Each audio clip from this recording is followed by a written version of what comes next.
Buenos días, soy Marcelo Utar, profesor del Departamento de Electrónica de la Facultad de Ingeniería de la Universidad de Buenos Aires, a cargo de la asignatura Redes de Computadoras, y en esta clase les vamos a presentar la terminología y los conceptos utilizados generalmente en las redes de datos. A esta clase la hemos bautizado Introducción a las redes de datos. Entonces, los distintos temas que vamos a abordar en esta clase de introducción son, por un lado, los fundamentos de las comunicaciones de datos, terminología y conceptos utilizados típicamente en lo que damos en llamar comunicación de datos. Vamos a repasar también los fundamentos de las tecnologías LAN y WAN, sobre las cuales reposa, por ejemplo, típicamente el protocolo IP. Luego abordaremos en términos genéricos todo lo que tiene que ver con la arquitectura TCP/IP y su suite de protocolos, es decir, IP, ICMP, ARP, TCP, UDP, DNS y otros. También haremos referencia a otras arquitecturas de red. Tal vez hoy la arquitectura más utilizada es la de TCP/IP en Internet, pero es importante que ustedes sepan que ha habido, sobre todo en otras épocas, otras arquitecturas de red y que la arquitectura TCP/IP no ha sido la única. Y por último también vamos a presentar en términos muy genéricos lo que entendemos como dispositivos de Internet Working, es decir, equipamiento que interconecta, digamos, típicamente sistemas extremos como las computadoras y demás dispositivos que utilizamos. Ya estuvimos viendo un poco los fundamentos de lo que llamaríamos comunicación de datos. Ahora podemos abordar más específicamente algunos fundamentos en términos de terminología y de conceptos ligados a lo que llamamos tecnologías LAN y tecnologías WAN, o lo que sería algo así como un intermedio entre estas tecnologías, que son las tecnologías MAN, de Metropolitan Area Networks. Indudablemente la diferencia entre LAN y WAN, así como, digamos, guiándonos por la terminología usada en las siglas que lo componen, Local Area Network y Wide Area Network, sería la longitud o la distancia a recorrer por los datos entre los sistemas intermediarios o entre los sistemas extremos. En el caso particular de la LAN, en realidad, entonces, cada una de estas tecnologías tiene que responder a desafíos completamente diferentes. En el caso de la LAN en particular, el desafío es abaratar el costo por interfaz de acceso a la red, porque hay una gran cantidad de nodos que quieren acceder a la misma. Entonces, y además el costo de los enlaces entre, digamos, los distintos nodos de la red a nivel local no es tan alto como en el caso de la WAN. Entonces, digamos, es un diseño que no está, digamos, gobernado o condicionado por el aprovechamiento del ancho de banda, sino que está más bien, digamos, orientado a bajar el costo de la solución por port de acceso a la red. En función de esto, se han adoptado distintas técnicas para resolver este problema.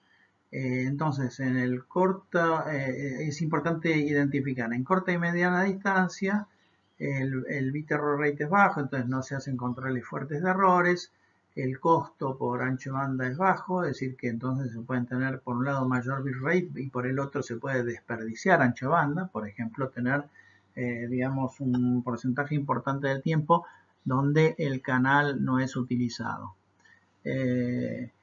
Por otra parte, se suelen utilizar topologías parcialmente malladas como la topología bus, donde en la topología bus se aprovecha un medio compartido para que todos puedan escuchar lo que alguien transmite y que, digamos, con alguna técnica de control de acceso a ese medio compartido, que es el bus, cada uno pueda solicitar el canal para transmitir algo a todos los demás. En el caso de la topología de anillo, en realidad las estaciones o los nodos conectados a la red cooperan entre sí para que, digamos, sea una topología mallada donde la conexión de cada nodo se hace con sus vecinos y esa conexión entre vecinos forma un anillo, de modo tal que para que alguien transmita algo a cualquier otro nodo de la red, haga falta pasar por, digamos, la instancia de retransmisión o de repeating de los vecinos, de todos los vecinos que colaboran para que todos puedan intercambiar mensajes. La topología estrella árbol en realidad es una topología donde también hay dispositivos que hacen de mediadores, es decir, tipo hubs o podrían ser incluso switches que hacen de sistema intermediario para que la comunicación entre dos nodos cualquiera de la red se haga por intermedio de esos equipos concentradores, hubs o switches que están interconectados en una topología de tipo estrella o árbol.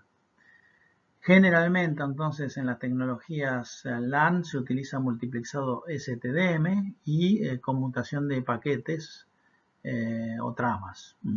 Caso típico, por ejemplo, Ethernet o Token Ring o FDDI, que son tecnologías, entonces, como dijimos, de conmutación de paquetes o tramas, usando multiplexado STDM en los vínculos, y algunas usan topología bus, otras topología anillo y otras topología estrella o árbol. Los tipos de protocolo MAC, de Medium Access Control, son diversos. En tecnologías como Ethernet se usa el CSMACD o variantes del CSMACD, que es el Carrier Sense Multiple Access with Collision Detection, donde generalmente hay un medio compartido, el que quiere transmitir, digamos, sensa portadora, si no hay portadora empieza a transmitir y después de un cierto tiempo y se queda escuchando a ver si no hay colisión con algún otro nodo, y después de un cierto tiempo ya asume que no hubo colisión y sigue transmitiendo la trama completa. Pero si detecta que hubo colisión, se retrae, deja de transmitir y espera después un tiempo aleatorio antes de volver a censar para intentar transmitir la trama. En token passing, en realidad, que se aplica tanto a token ring como a token bus, lo que se hace es, hay un token, hay un mensaje especial, una trama especial que va siendo transmitida de un nodo al otro, y el que quiere transmitir datos, lo que hace es retiene el token, mientras retiene el token transmite los datos que tiene que transmitir, y una vez que termina de transmitir los datos, libera el token para que los demás nodos puedan, si lo necesitan, transmitir datos. Y obviamente también se fijan, digamos, pautas del estilo de cuánto tiempo cada uno puede retener el token para transmitir datos. Por último, en las tecnologías LAN se usa direccionamiento, típicamente las MAC address, el Medium Access Control, digamos, generalmente soporta cierto tipo de direcciones. Esas direcciones suelen ser direcciones de 6 octetos, podrían ser de 2, dependiendo del estándar IEEE que usemos o el estándar Ethernet que usemos. En Ethernet generalmente son de 6 octetos, en IEEE 802, digamos, depende digamos, tenemos la posibilidad de elegir si es de 6 o de 2 octetos. Pero en definitiva es una dirección que tiene 6 por 8, 48 bits, donde la parte alta identifica típicamente al fabricante de la controladora Ethernet y la parte baja identifica a la controladora esa en particular.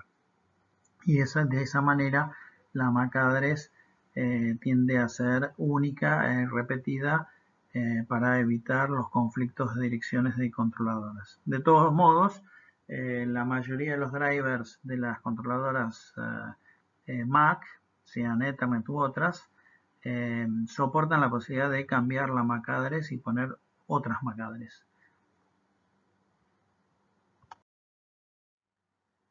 Entonces, en el caso de las tecnologías WAN tienen otras características, como tienen alto costo por bit por segundo, por bitrate, es decir, generalmente entonces al tener mayor costo por ancho banda, los bitrates disponibles son menores, pero sobre todo como el costo del ancho banda es alto, se busca el mayor aprovechamiento en el uso de ese ancho de banda. Entonces, todas las técnicas WAN lo que buscan resolver es este aspecto, el mayor aprovechamiento del ancho de banda, porque digamos por su costo. En las tecnologías WAN donde el costo empieza a ser mucho más bajo, muchas tecnologías WAN empiezan a adoptar muchos enlaces WAN digamos, cuyos costos se abaratan, terminan usando tecnologías LAN para resolver la comunicación. Es lo que pasa típicamente en lo que se llaman las MAN, las Metropolitan Area Networks. Y por último, también, es decir, por último, en digamos, las características intrínsecas de las tecnologías WAN, cuando el bit error rate es bajo, en general no se implementa ningún control de errores, a lo sumo alguna detección de errores para descartar tramas cerradas, como lo haría Ethernet, por ejemplo. Es lo que sucede, por ejemplo, cuando utilizamos tecnologías como el Front Relay, donde no se hace control de errores, o tecnologías como HLC, sin hacer ningún tipo de recuperación de errores. Pero cuando el bit error rate pasa a ser más importante, típicamente en los enlaces analógicos sobre los cuales se transmite datos con alguna tecnología de modem, se implementan controles fuertes de errores, por ejemplo usando LabB, HLC LabB, que utiliza protocolo de detección y recuperación de errores con algún esquema del estilo de, digamos, de retransmisión, digamos, si detecta que no hay confirmación del lado del receptor.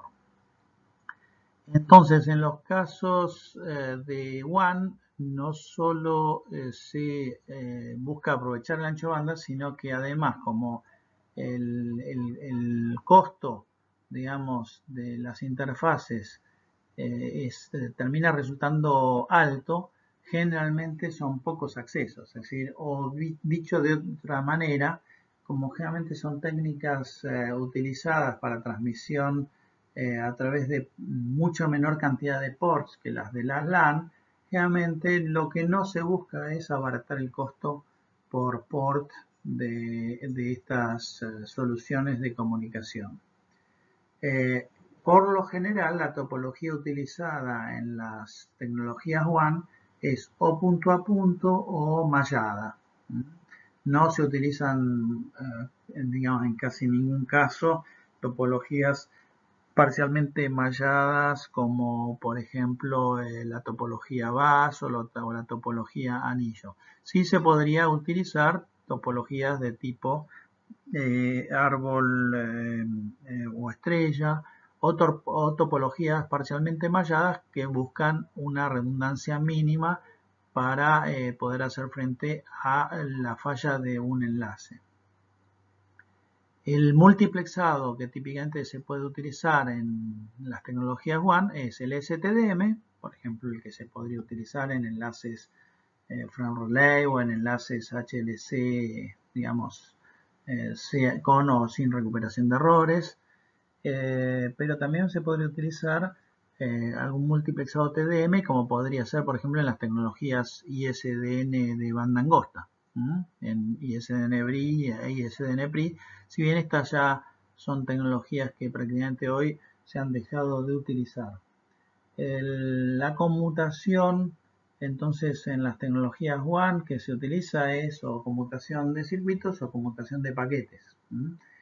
Si se va a usar tecnología como la de ISDN, BRI y PRI, se hace con conmutación de circuitos y multiplexado TDM. Si se utiliza tecnología como podría ser Frame Relay o alguna versión de HDLC o, por ejemplo, las típicas actualmente de LAN to LAN, etcétera, en realidad, digamos, se utiliza conmutación de paquetes con multiplexado STDM. El direccionamiento es muy variado, depende de las tecnologías WAN que se trate. Cuando la topología utilizada es punto a punto, en realidad no hay ningún esquema de direccionamiento porque no es necesario. Y cuando hay redes WAN, como podrían ser las redes X25 o las redes ATM y otras, sí, ahí hay que usar algún esquema de direccionamiento de esa tecnología WAN.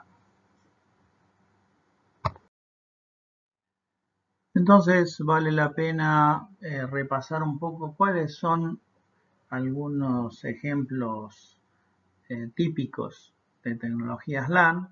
Entonces tenemos, bueno, la más conocida y difundida es Ethernet con todas sus variantes, fase Ethernet, Gigabit Ethernet, 10 Gigabit Ethernet y otras. En el caso de Ethernet y de fase Ethernet había también toda una especificación estándar acerca de los medios de transmisión. Entonces, por ejemplo, 10 base 5 es el nombre que se le daba al Ethernet de 10 megabits, banda base en segmentos de 500 metros para cable coaxial grueso. En cambio, 10 base 2 era para hacer referencia al Ethernet de 10 megabits en banda base hasta 200 metros de longitud de segmento con cable coaxial fino, o 10 base T para hacer referencia a enlaces, es decir, accesos de 10 megabits en banda base sobre par trenzado. Y después aparecen notaciones parecidas para el fast Ethernet con 100 base T, por ejemplo, o cambiar la T por la F cuando se empieza a transmitir sobre fibra, y así empezaron a haber una serie de notaciones estándar para hacer referencia a las variantes de, digamos, de las conectividades y de los medios de transmisión utilizados por Ethernet.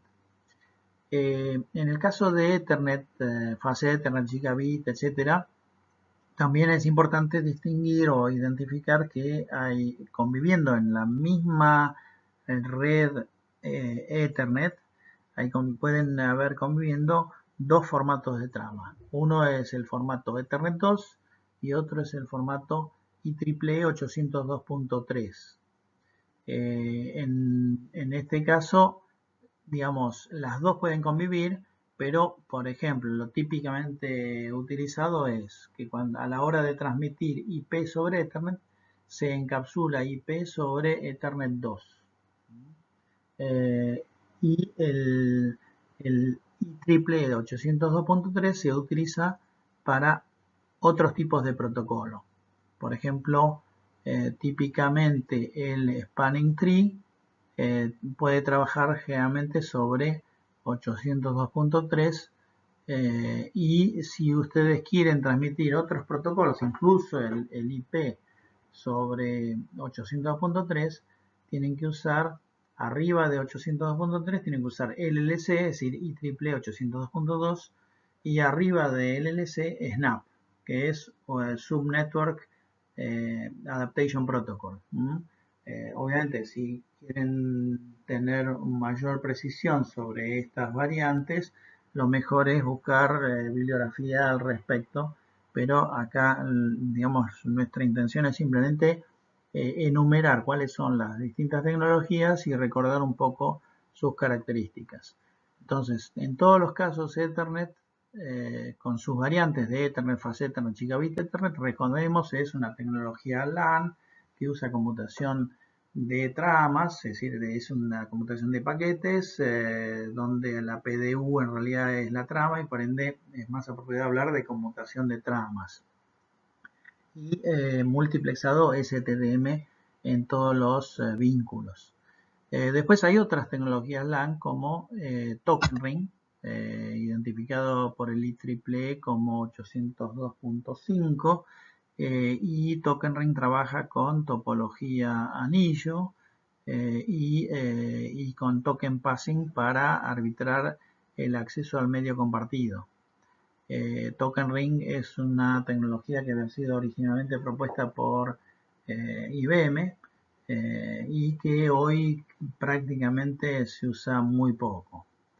FDDI y CDDI, que es Fiber Data Distributed Interface, Copper Data Distributed Interface, era una variante de tecnología LAN en anillo.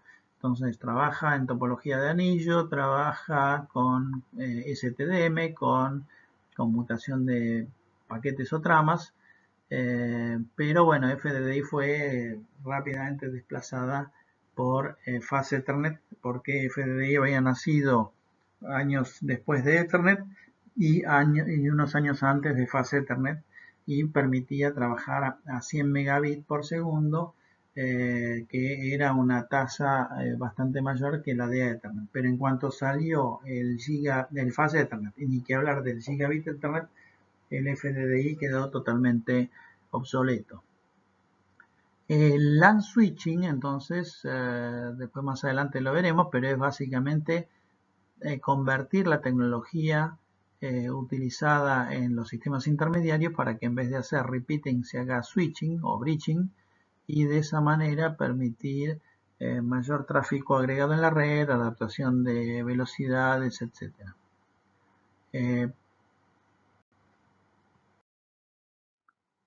En el caso de las tecnologías WAN, podemos mencionar o enumerar, digamos, algunas tecnologías que la mayoría de ellas ya prácticamente hoy ya no se utilizan, pero que hasta no hace tantos años se utilizaban bastante. Las primeras tecnologías WAN que se utilizaron fueron, por un lado, típicamente el HDLC LAB, que es un protocolo que permite transmitir en formato de tramas en capa 2 sobre enlaces seriales, típicamente sincrónicos. Y entonces el LAB, el Link Access Procedure Balance Mode, es un protocolo, una versión de protocolo HDLC que implementa un control fuerte de errores, de secuencia y de flujo, que es muy utilizado en las redes, era muy utilizado en las redes X25, que inicialmente digamos, funcionaban sobre enlaces analógicos con tasas altas de error de bit. Las redes X25 eran redes de conmutación de paquetes que generalmente entonces en capa 2 trabajaban sobre la B, usaban conmutación de paquetes, pero un servicio orientado a los circuitos virtuales para conectar un sistema extremo con otro, y también pads que adaptaban terminales para la comunicación de X25 con hosts remotos, y que esos pads trabajaban en X20, es decir, las terminales trabajaban en X28 y la comunicación entre el pad concentrador de terminales y el host remoto se hacía con X29. Y X3 eran los estándares de los parámetros de configuración del pad. Las redes X25, hasta no hace mucho, incluso el día de hoy todavía en algunos lugares se usa, eran muy comúnmente utilizadas para los cajeros automáticos, los ATM. ¿Sí? ATM de Automated Teller Machine, no de Asynchronous Transfer Mode. También estaban las redes de conmutación de circuitos digitales, digamos, de lo que sería ISDN Narrowband, de banda angosta, con interfaces BRI, digamos BRI y PRI, BRI de Basic Rate Interface, PRI de Primary Rate Interface. Si las PRI eran de 1,5 o 2 megabits por segundo, y las BRI de, si mal no recuerdo, 200 kilobits por ahí por acceso. Y se usaba conmutación de circuitos y multiplexado por del tipo TDM. Así que eso es lo que podemos decir de viejas tecnologías WAN que hoy están en desuso o que prácticamente están en desuso. También en una época se usó bastante PPP-SLIP, entonces Point to Point Protocol y Serial Line Internet Protocol. Cuando inicialmente la Internet para que los usuarios accedan a los servidores, lo hacían vía las redes telefónicas, redes pública telefónica, usando modem, y inicialmente usaban SLIP como protocolo de capa 2 para conectarse con el Access Server, y después se evolucionó y se empezó a usar el PPP, el Point to Point Protocol, en modalidad sincrónica para conectar cualquier usuario vía modem sobre red telefónica pública para conectarse a un Access Server y a partir de ese Access Server acceder a la Internet. Esto es algo que se usó bastante en fines de los años 90 y principios de los años 2000 para tener acceso a Internet, y los accesos eran de baja velocidad. Después empezaron a surgir otras velocidades de acceso donde ya se trabajaba con otras tecnologías de acceso, donde en vez de utilizar el canal analógico telefónico se utilizaba la última milla del par trenzado, y sobre ese par se usaba una técnica de envío de señal digital aprovechando el ancho de banda arriba de los 50 kHz del medio. También otra tecnología muy utilizada eran las tecnologías de conmutación de paquete, conmutación rápida de paquetes se las llamaba. Entonces había dos tecnologías, Frame Relay y ATM. Entonces, Frame Relay fue la evolución casi natural de las redes X25, porque sobre los mismos medios físicos que ya estaban instalados se empezó a implementar Frame Relay, se cambiaron los switches, se usaron los mismos enlaces o casi, y eso permitió, y digamos utilizando obviamente también tecnologías digitales de transmisión en lugar de tecnologías analógicas, y eso permitió traficar mucho más datos sobre las redes de servicio de transporte de datos de los proveedores, de los carriers, y también las redes ATM, que eran redes digamos de conmutación de celdas, es decir, de paquetes, pero de longitud fija y ahí muy acotada, y redes ATM que lo que buscaban era garantizar ciertas calidades de servicio en el transporte de los datos. Después, obviamente, las tecnologías WAN siguen evolucionando, pero ya como se empieza a abaratar mucho el ancho de banda, ya, digamos, las tecnologías utilizadas en la WAN no son tecnologías típicamente WAN, sino que son tecnologías LAN que se adaptan a ser usadas en WAN, es decir, en enlaces de media y larga distancia. Entonces aparecen lo que se llama típicamente enlaces LAN to LAN y otras técnicas parecidas, y además aparecen los proveedores ofreciendo directamente tecnología IP para conectar en mediana y larga distancia los puntos digamos de presencia de algún cliente.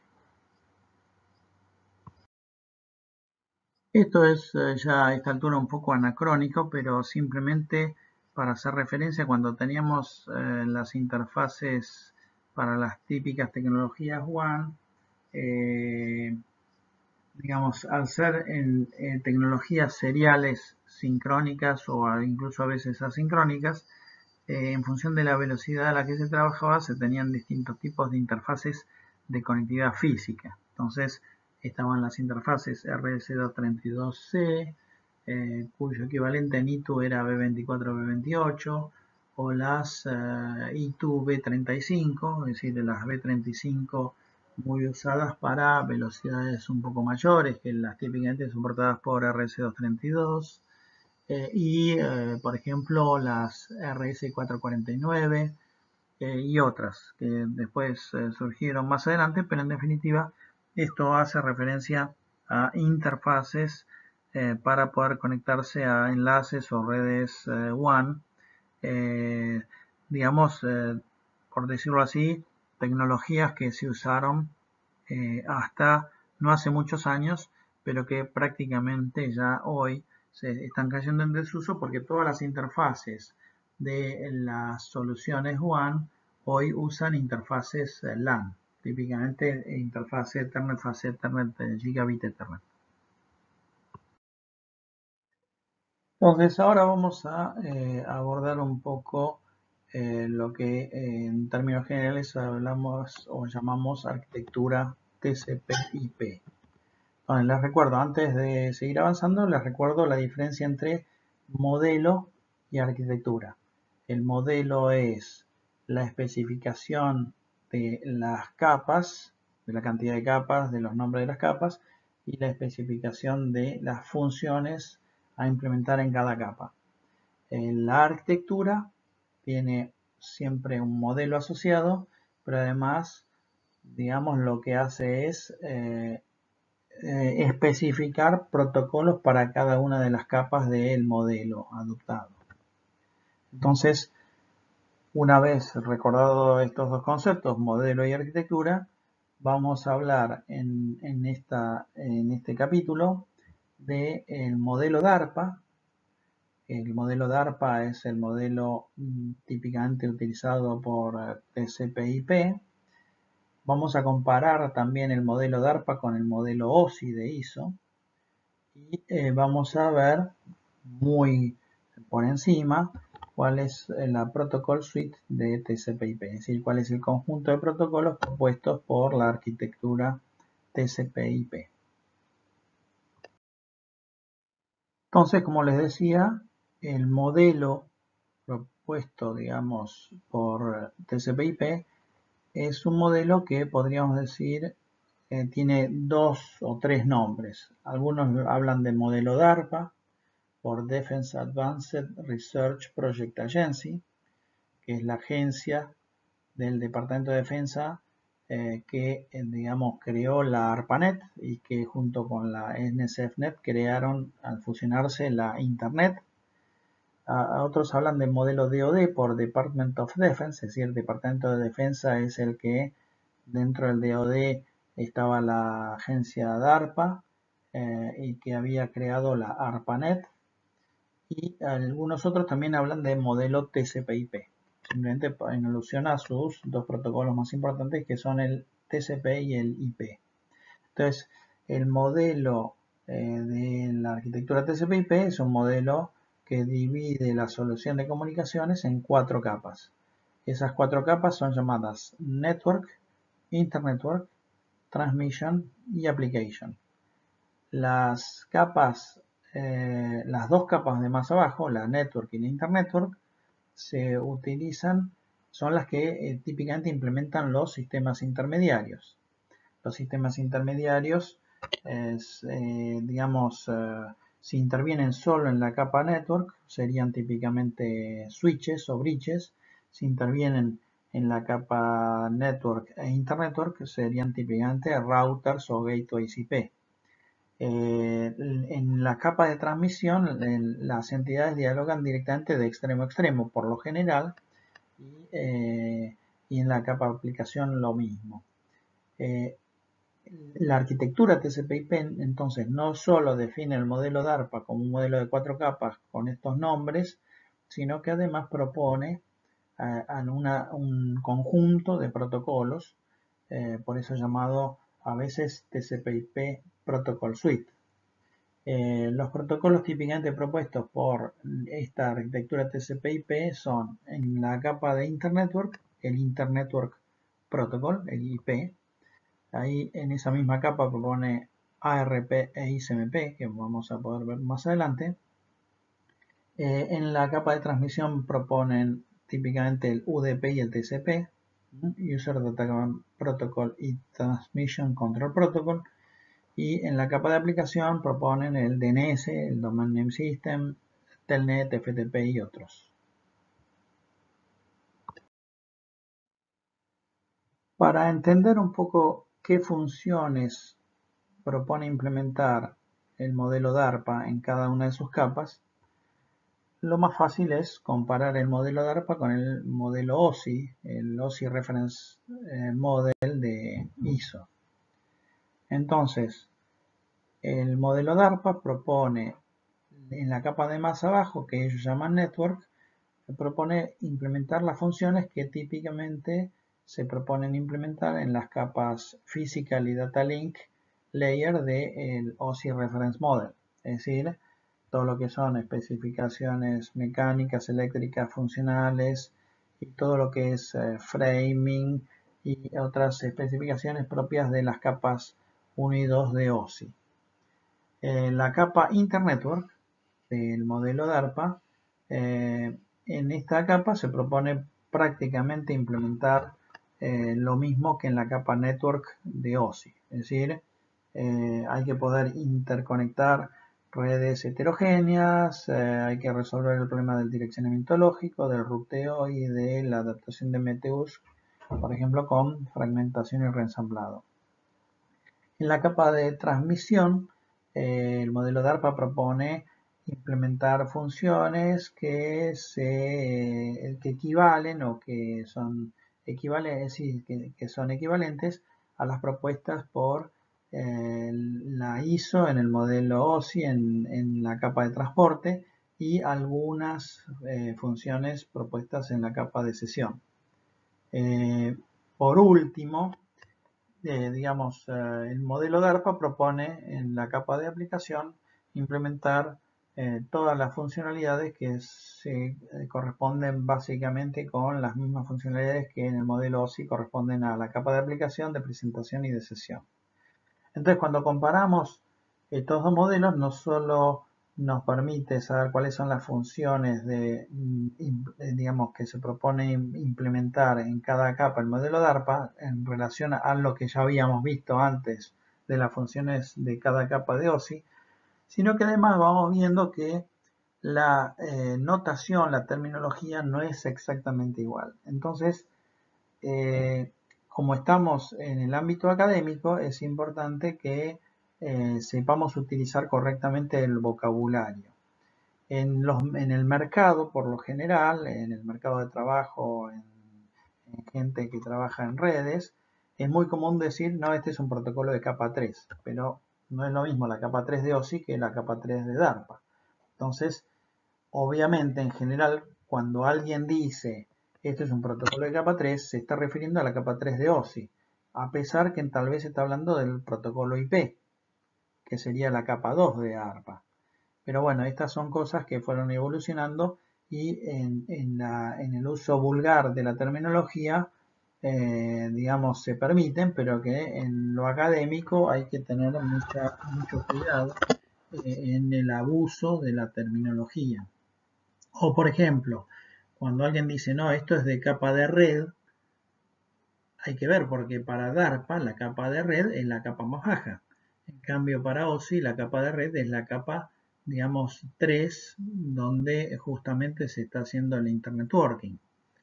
Entonces, hay que tener mucho cuidado con el uso de la terminología. Hay otras terminologías que se parecen. Transmission y transport se parecen, con lo cual muchas veces se dice, por ejemplo, hay gente hablando de TCP y UDP que dice que es un protocolo de capa de transporte, cuando en realidad debería decir estrictamente que es un protocolo de capa de transmisión. Entonces, es importante que ustedes vean gráficamente la comparación de los dos modelos con sus capas y que adviertan estos conflictos que puede haber en el uso del vocabulario y de los conceptos asociados. Entonces, como ya había dicho antes, en la arquitectura TCP/IP propone, además del modelo TCP/IP, DARPA, DoD, propone para cada una de sus capas distintos protocolos. Obviamente, la capa más importante es la Internet Network Layer, donde ahí proponen básicamente tres protocolos: el IP, el Internet Protocol, el ARP, Address Resolution Protocol, y el ICMP es el Internet Control Message Protocol. Entonces el IP es el protocolo ruteado que lleva los datos desde un sistema extremo al otro, pasando por sistemas intermediarios que llamamos routers o gateways IP, y utiliza técnicas de direccionamiento lógico, de ruteo y de fragmentación y reensamblado.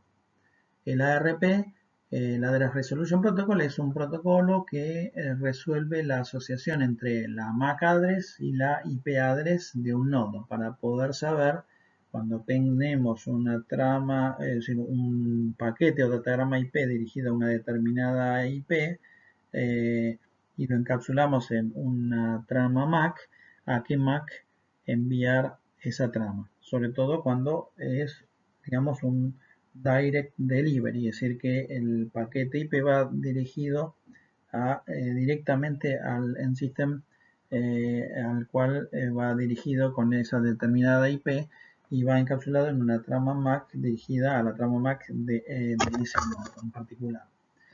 Por otra parte, ICMP, Internet Control Message Protocol, es un protocolo compañero de IP que se utiliza para que la red IP pueda enviar mensajes de control y mensajes de error asociados a tráfico IP que estuvo cursándose en la red. Entonces ahí después más adelante vamos a ver distintos tipos de mensajes como el echo request, el echo reply, el network unreachable, el host unreachable y otros. En la capa de transmisión, la arquitectura TCP/IP propone básicamente dos protocolos, el TCP y el UDP. El UDP, User Datagram Protocol, es un protocolo que viaja encapsulado en IP y que básicamente lo que agrega como valor a IP es el multiplexado para permitir lo que habíamos enunciado anteriormente, que es el Interprocess Communication, es decir, que la comunicación que queremos no es una comunicación entre sistemas, entre hosts, sino que lo que queremos es una comunicación entre procesos. Entonces, ese multiplexado se realiza en UDP y también en TCP utilizando lo que se llaman los port numbers, los logical port numbers.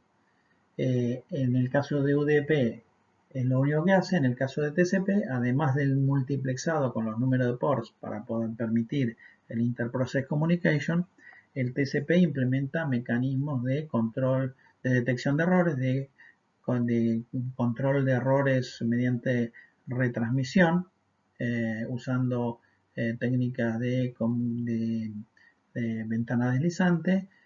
También implementa mecanismos de control de flujo y de control de congestión. Todos estos aspectos los vamos a ver más adelante.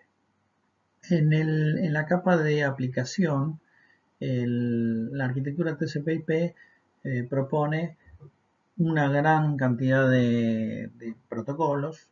Los más conocidos y tradicionales son el DNS, el Domain Name System, que básicamente permite asociar un nombre a una dirección, es decir, lo que se llama un FQDN, un Full Qualified Domain Name, a una IP address.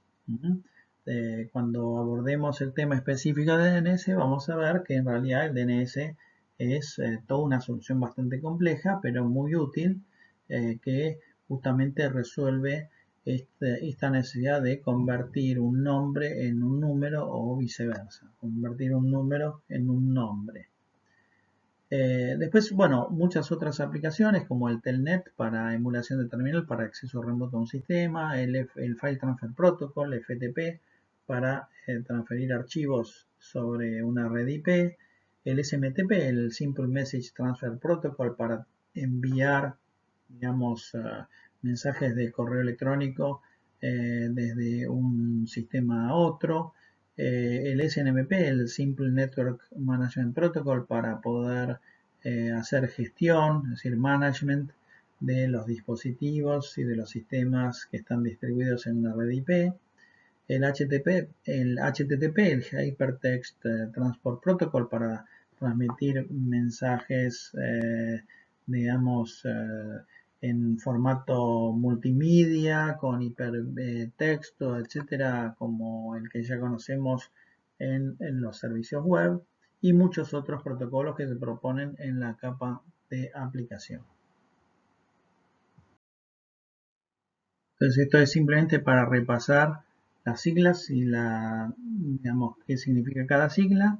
Entonces, el IP Internet Protocol de capa de Internet Network de DARPA o Network de OSI. El ARP, que es el Address Resolution Protocol, protocolo propuesto para resolver la asociación entre una dirección IP y una MAC address. El ICMP, que es el Internet Control Message Protocol, para digamos, atender las necesidades de notificar errores que se produzcan en las redes IP en el reenvío que se produce de los datagramas IP en cada uno de los routers. El TCP, el Transmission Control Protocol, que es un protocolo de capa de transmisión o de transporte que hace un control fuerte de errores, de secuencia, de flujo. Y el UDP, que es un protocolo, el User Datagram Protocol, que es un protocolo también de nivel de transmisión, pero que solo implementa el multiplexado con los port numbers para poder hacer el interprocess communication, pero que no implementa ningún control fuerte de errores de secuencia de flujo ni de congestión.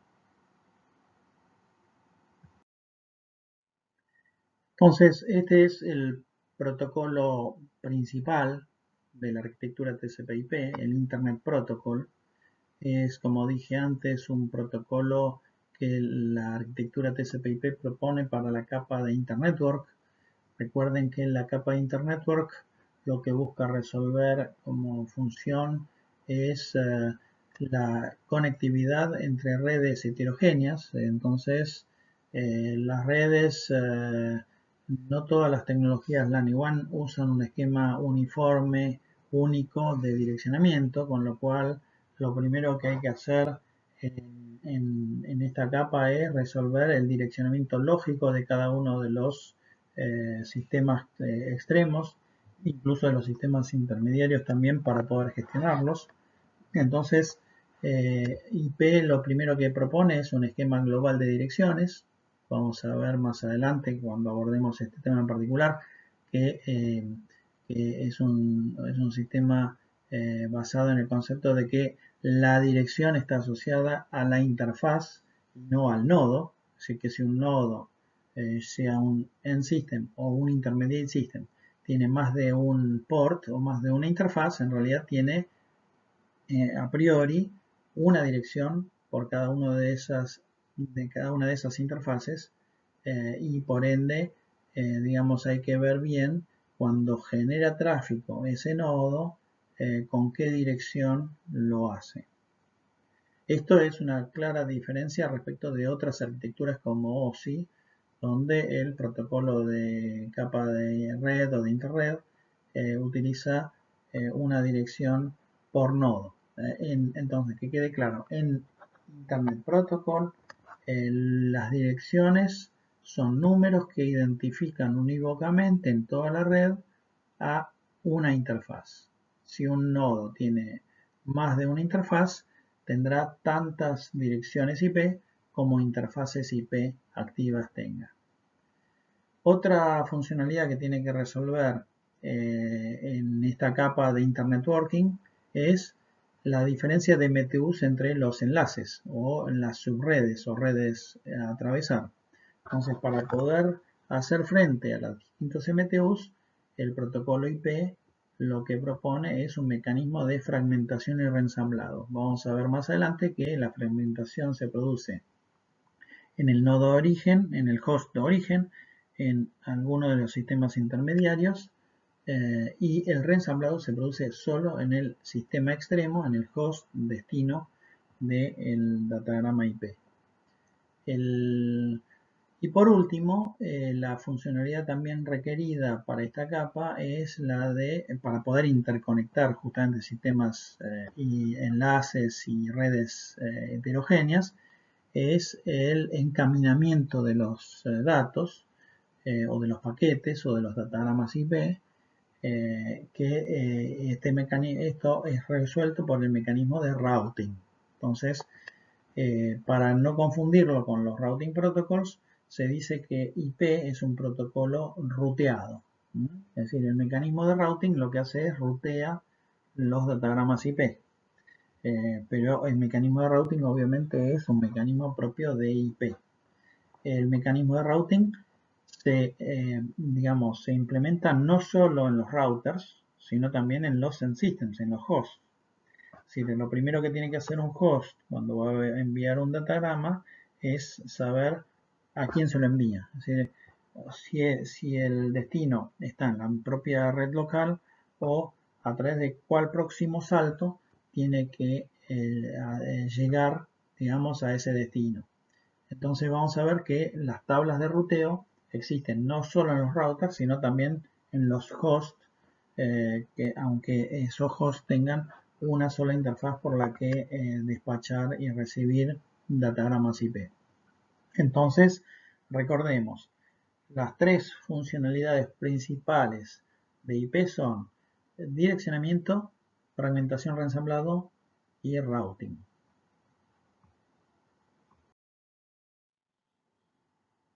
Entonces, uno de los protocolos compañeros, por decirlo así, de IP en la capa de Internet Networking es el ARP, el Address Resolution Protocol.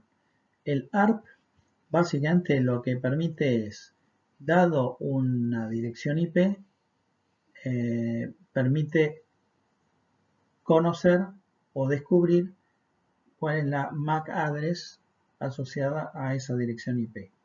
Entonces, ¿cómo lo hace?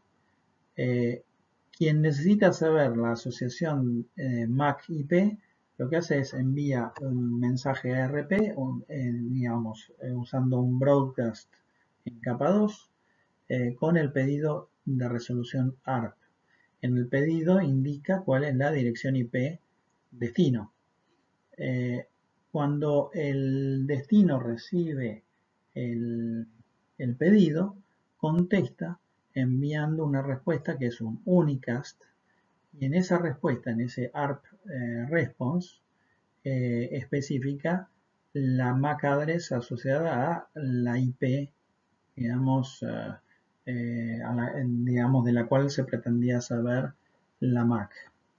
Entonces, el nodo, el host que había enviado la consulta ARP, digamos, guarda esa información de asociación MAC address IP en un caché para no tener que volver a hacer esa consulta a cada rato. Y ese caché lo mantiene por lo general en un orden de magnitud de unos 20 minutos. Después de unos 20 minutos, si no se generó tráfico asociado con ese par IP MAC, digamos, esa entrada en el caché ARP, digamos, envejece, desaparece, y si en algún momento necesita comunicarse nuevamente con esa IP y MAC, tiene que volver a hacer nuevamente la consulta ARP. Más adelante, cuando abordemos el tema ARP, veremos más en detalle este mecanismo. El protocolo ICMP, Internet Control Message Protocol, entonces es también otro protocolo, compañero de IP en la capa esta de Internet Networking, que lo que hace es le agrega a IP mecanismos para notificación de errores y en algunos casos mecanismos de control a nivel de la capa de red Internet. El mensaje ICMP se encapsula en un datagrama IP, a pesar que se encapsula en un datagrama IP, se lo considera de la misma capa que IP. El mensaje ICMP entonces generalmente tiene una serie de números que indican cuál es el tipo de mensaje ICMP. Generalmente lo envía un router o un host al source address de un datagrama IP recibido. Es decir, cuando un router o un host reciben un datagrama IP, dependiendo del contexto, digamos, de lo que esté sucediendo, el host o el router va a contestar, digamos, frente a ese datagrama IP recibido, enviando un mensaje ICMP al originador del datagrama IP recibido. Entonces, por lo general, es importante saber que casi nunca, se envía un mensaje ICMP como respuesta a un mensaje ICMP recibido, salvo para el caso del ICMP Echo Request. Entonces, hay un mensaje ICMP muy conocido que es el Echo Request, que cuando es recibido, el que lo recibe, es decir, el que se siente, digamos, sabe que la dirección IP destino del datagrama en el cual viene encapsulado el mensaje ICMP, contesta con un ICMP Echo Reply. Pero si no, cualquier otro mensaje ICMP que sea recibido por un host o por un router no origina un mensaje ICMP como respuesta. Más adelante vamos a ver que hay distintos tipos de mensajes ICMP que se envían como respuesta digamos, a datagramas IP y que cada uno de ellos se envía en condiciones, en escenarios diferentes. Por ejemplo, vamos a ver que están, además del ICMP Echo y Echo Reply, está el Network Unreachable, el Host Unreachable y otros, digamos, que veremos con más detalle cuando tengamos que dar la clase de ICMP. Entonces, ya ahora vamos más al detalle de los protocolos de capa de transmisión, como el UDP. Entonces, como habíamos dicho antes, el UDP, el User Datagram Protocol, es un protocolo de capa de transmisión o de transporte. Entonces, como es un protocolo de esta capa, es dialogar entre sistemas extremos. Es un protocolo de transporte pero no confiable, es decir, que no implementa ningún control de error, pero lo importante es que es un protocolo muy útil porque justamente como no implementa ningún mecanismo adicional al del multiplexado con los port numbers para el multiplexado para la implementación del Interprocess Communication, en realidad es un protocolo liviano, entre comillas, liviano, y que es muy útil para alguno de las aplicaciones que quiera correr, digamos, sobre este protocolo de transporte. O algunos de los ejemplos que podemos dar para mostrar la importancia de este protocolo es que el DNS, digamos, para todas las consultas de DNS viajan encapsuladas dentro de UDP, es decir que UDP, a pesar de ser un transporte no confiable, es un transporte realmente muy útil, con lo cual es importante que, digamos, comprendan esta distinción. Cuando decimos entonces mecanismo de transporte extremo a extremo no confiable, simplemente estamos diciendo que no tiene un control fuerte de errores de secuencia y de flujo, pero no por eso es menos útil. Lo más importante de UDP es que implementa un mecanismo de multiplexado y de multiplexado de datagramas para permitir el Interprocess Communication, es decir, la comunicación no solo entre hosts, no solo entre sistemas extremos, sino la comunicación entre procesos que están viviendo en esos sistemas extremos. Entonces, el port number permite la identificación unívoca de una aplicación, por ejemplo, cuando se usa el binding entre el cliente y los servidores mediante un port reservado, en ese caso el port number pasa a ser el mecanismo de binding por excelencia. Sobre todo ese port number es el que se utiliza del lado del servidor. Del lado del cliente generalmente se usa un port efímero, es decir, arriba de 1024, que esté libre. Entonces cuando la aplicación, por ejemplo, DNS o la aplicación como FTP o como Telnet o como HTTP, etcétera, utiliza como mecanismo de binding un port number reservado, se dice que este port está asociado a un well-known service, es decir, un servicio conocido y conocido a través de ese port reservado.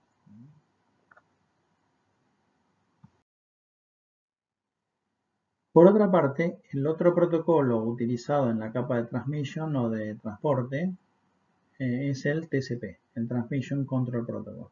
El TCP es también protocolo de end-to-end, de extremo a extremo, y por ende también implementa los port numbers que permiten el multiplexado del tráfico para poder soportar el Interprocess Communication, como lo vimos para el caso de UDP.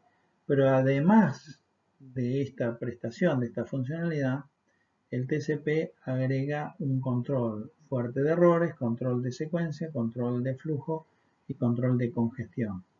Para hacer todo esto, el TCP necesita estar orientado a la conexión. Entonces, después vamos a ver, cuando abordemos específicamente el protocolo TCP, que por ser un protocolo orientado a la conexión, obviamente tiene una fase de conexión, una fase de transmisión o de intercambio de datos y una fase de desconexión. Cabe, digamos, enunciar en este caso qué entendemos por conexión lógica, porque sobre todo para aquellos que son electrónicos, muchas veces es fácil entender el concepto de conexión ligado a un conector físico. Pero cuando hablamos de protocolos, no es tan fácil entender el concepto de conexión lógica.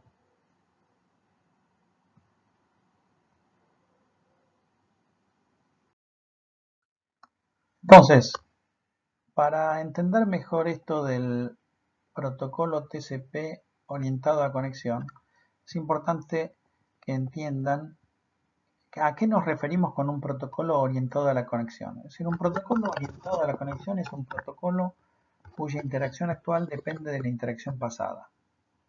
Entonces, me imagino que más de uno de ustedes pensará, bueno, ¿qué me está queriendo decir con esto? Entonces les voy a dar dos ejemplos de la vida diaria donde hay un protocolo de interacción no conectado y un protocolo de interacción conectado. El primer ejemplo es cualquiera de ustedes yendo a comprar, por ejemplo, una gaseosa o una cerveza. Lo que van a hacer es, se van a acercar al mostrador o a la ventanilla y van a solicitar lo que están queriendo. El comerciante les va a entregar el producto solicitado, les van a pagar y se terminó la interacción. El comerciante no les preguntó quiénes eran, de dónde venían, no necesitó, digamos, para atenderlos saber que eran clientes habituales. Es decir que es una interacción no conectada, o por decirlo así, sin historia. En cambio, imagínense ustedes yendo a un banco.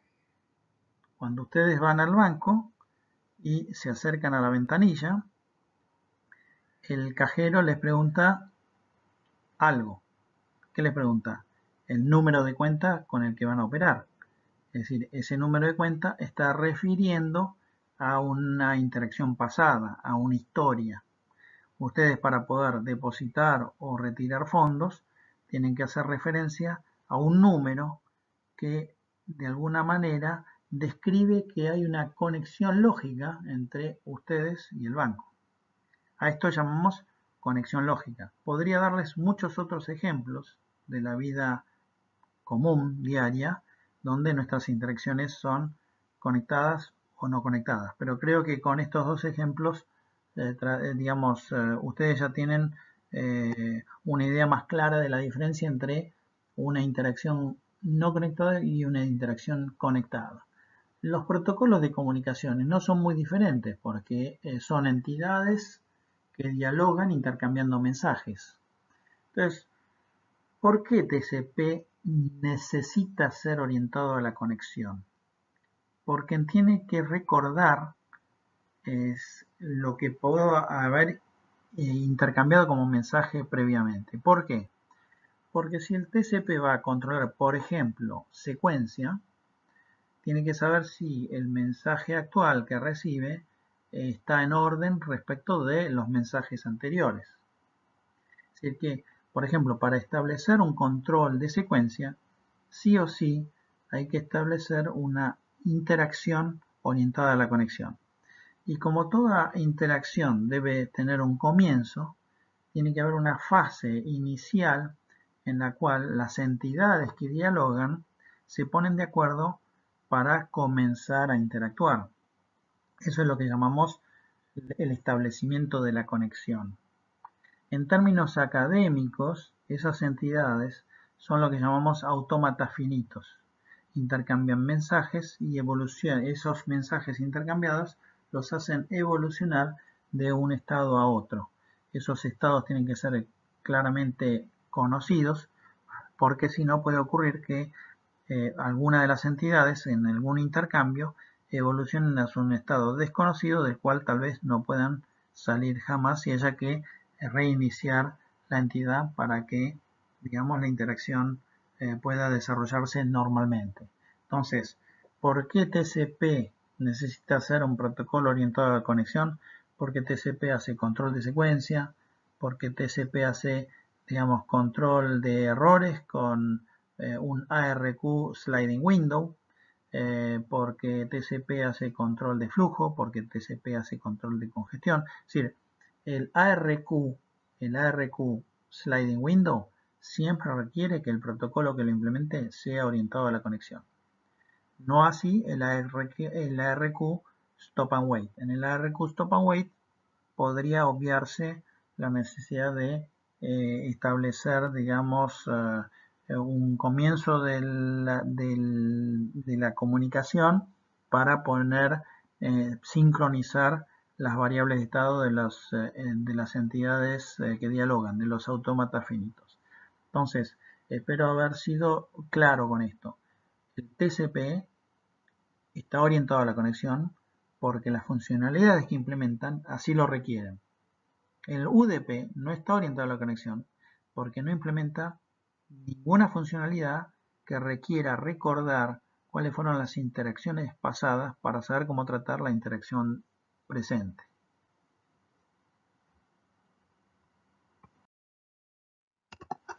Por último, digamos en esta introducción, este resumen de arquitecturas TCP/IP,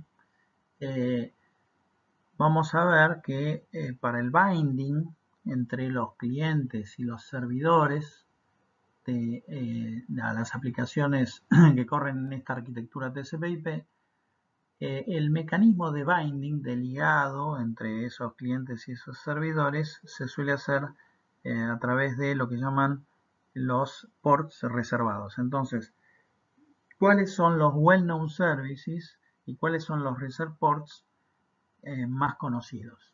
Entonces, en el caso del Telnet, el port en el cual escucha el servidor Telnet es el port 23 y Telnet corre sobre protocolo TCP. El FTP es un protocolo un poco más complicado porque utiliza dos ports reservados. Trabaja también sobre TCP, pero generalmente usa el port 21 para establecer la conexión de control y el port 20 para establecer la conexión de transferencia de datos del file a transferir. El TFTP es un protocolo más sencillo que el FTP, permite transferir archivos, pero digamos de una manera mucho más simple y por ende mucho más menos pesada en términos de uso de ancha banda y sobre todo en términos de uso de CPU en los sistemas extremos, en los hosts. El TFTP trabaja sobre UDP y el port reservado del lado del servidor es el 69. El DNS es un protocolo muy importante, es el que permite entonces, como habíamos dicho en algún momento, asociar un FQDN, un Full Qualified Domain Name, es decir, es un nombre de dominio, asociarlo típicamente a una dirección IP, por ejemplo. Para las consultas, es decir, el DNS para las consultas usa UDP como protocolo de transporte y el port reservado del lado del servidor es el 53. Pero vamos a ver más adelante, cuando veamos en detalle este protocolo, que digamos, como soporta tener más de un servidor y de todos los servidores posibles hay uno para cada uno de lo que llaman las zonas de DNS o los dominios de DNS. Para cada una de las zonas o dominios de DNS hay dos o más servidores, uno de ellos es primario y los demás son secundarios. La comunicación entre el primario y los secundarios para que los secundarios estén sincronizados con los datos del primario, que es lo que se llama el Zone Transfer, se hace sobre TCP y también por 53 del lado del servidor. El protocolo SMTP, Simple Message Transfer Protocol, es el protocolo que se utiliza para enviar, digamos, correo electrónico en modo estándar y trabaja sobre TCP y el port reservado del lado del servidor es el 25. El POP3 se suele usar para acceder en forma remota a una mailbox y trabaja sobre TCP y el port reservado es el 110. Digamos, algo parecido sucede con el IMAP 4, que es el protocolo que también permite acceder en forma remota al mailbox, pero que permite, digamos, ofrece funcionalidades más avanzadas. El SNMP, el Simple Network Message Protocol, es un protocolo que permite hacer la gestión, el management de los dispositivos de red y el SNMP entonces trabaja sobre UDP, utiliza el port 161 para hacer las consultas, para leer y escribir variables y el port 162 de UDP para todo lo que es los mensajes TRAP. Los SNMP TRAP. Por último, podemos nombrar como ejemplo el protocolo HTTP, el Hypertext Transport Protocol o Transfer Protocol, que trabaja sobre TCP y cuyo servidor escucha en el port 80. Bueno, no solo existe la arquitectura TCP/IP, si bien se puede decir que TCP/IP es la arquitectura de red que se impuso, digamos, en todo el mundo. Pero hasta no hace tantos años había otras arquitecturas y de hecho de vez en cuando en algunos lugares todavía siguen utilizando esas arquitecturas de red. ¿Cuáles podemos nombrar? La arquitectura OSI de ISO, es decir, entonces no hay que confundir el modelo OSI, el OSI Reference Model de ISO, que estuvimos viendo, con la arquitectura OSI.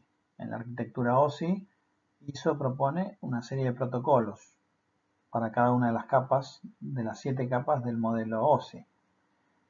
Hoy se usan muy poco los protocolos de arquitectura OSI. El SNA es el nombre que hace muchos años le había puesto IBM a su arquitectura de red. De todos modos, IBM, al igual que muchos otros fabricantes, abandonaron prácticamente su arquitectura propietaria y migraron sus soluciones para que corran sobre arquitectura TCP/IP. Una arquitectura también que existió durante un tiempo ligada a Novell es la arquitectura Network, SPX y PX. Hoy prácticamente no se utiliza en absoluto. TechNet es otra, DEC es Digital Equipment Corporation, cuya arquitectura de red se llamaba DECnet por Digital Equipment Corporation Network. Y por último también XNS, Xerox Network System, que era la arquitectura de Xerox. Ustedes piensen que para tomar dimensión de lo que estamos hablando, que hace unos 40 años o más, Ethernet fue propuesta por Xerox Digital y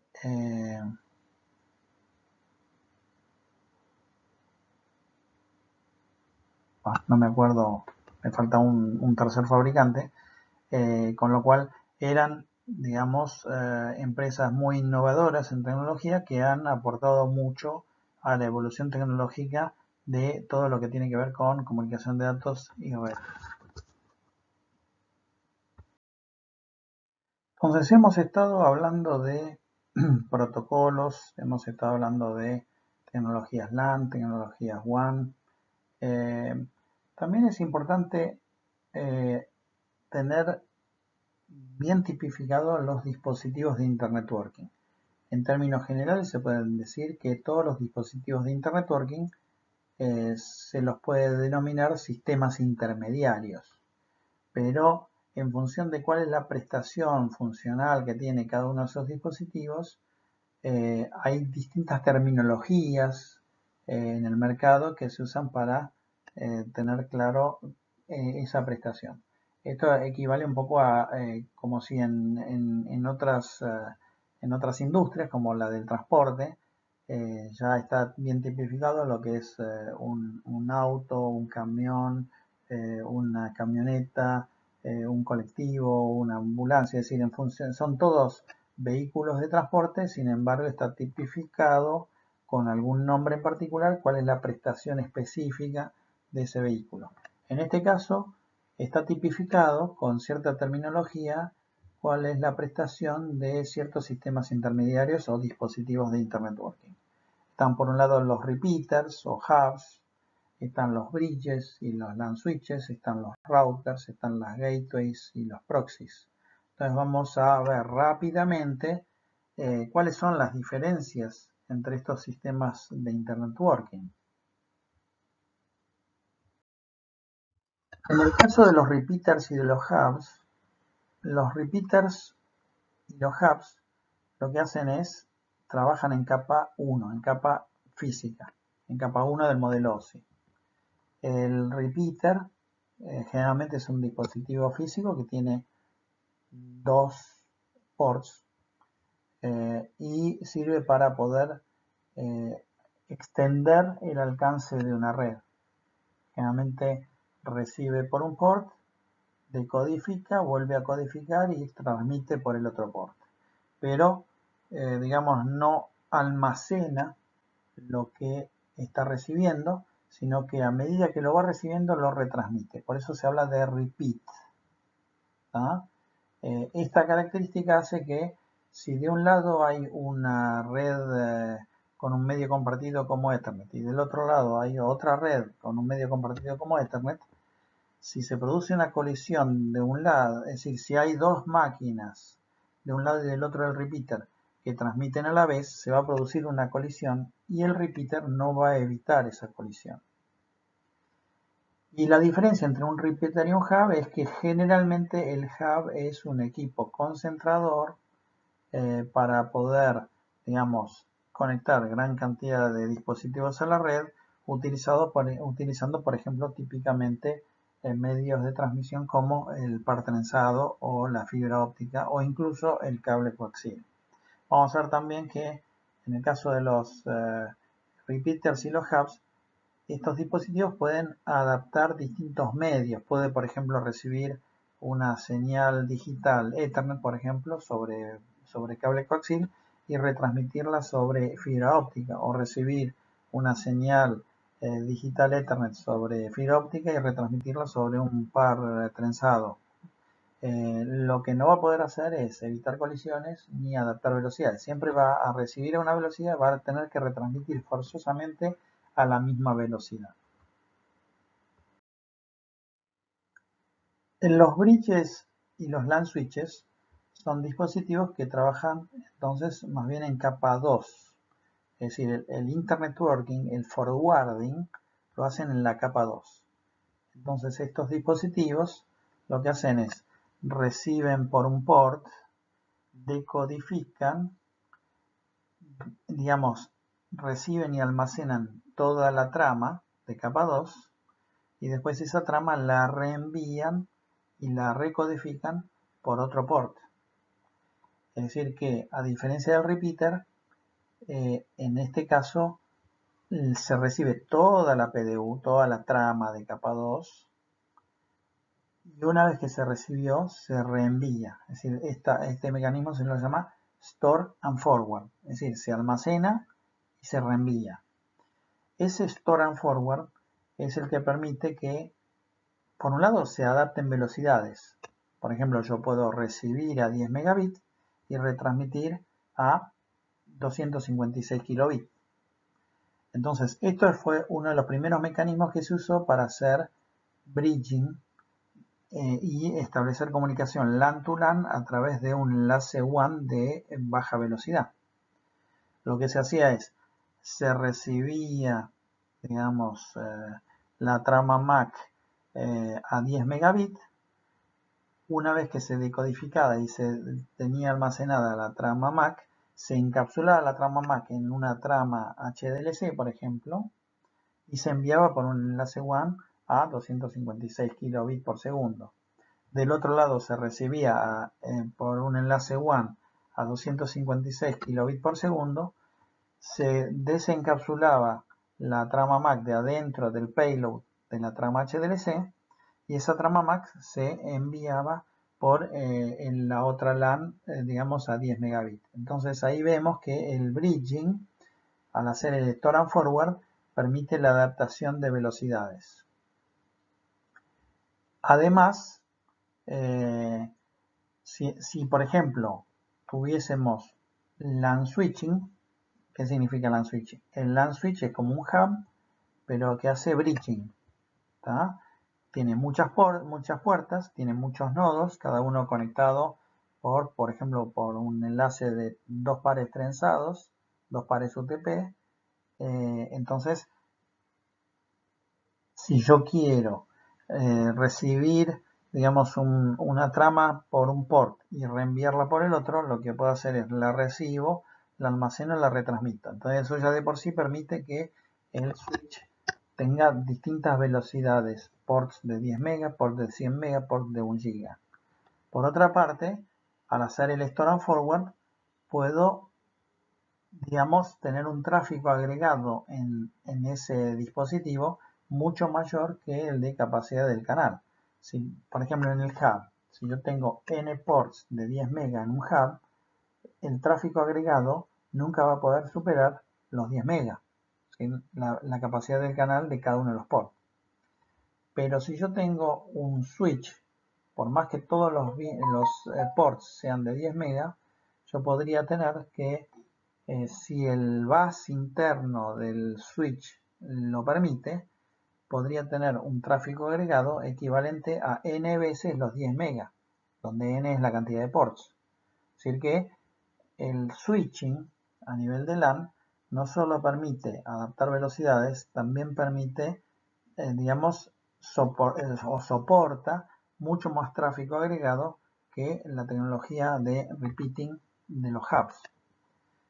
Y además permite distintos ports, tener ports de distintas velocidades, de 10 MB, de 100 MB, de 1 GB.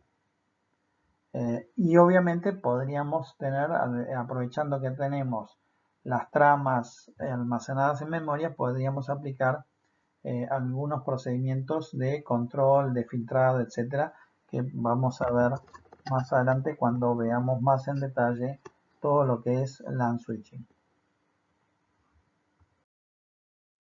Los routers son dispositivos que trabajan en capa de network del modelo OSI o de Internet Network del modelo DARPA.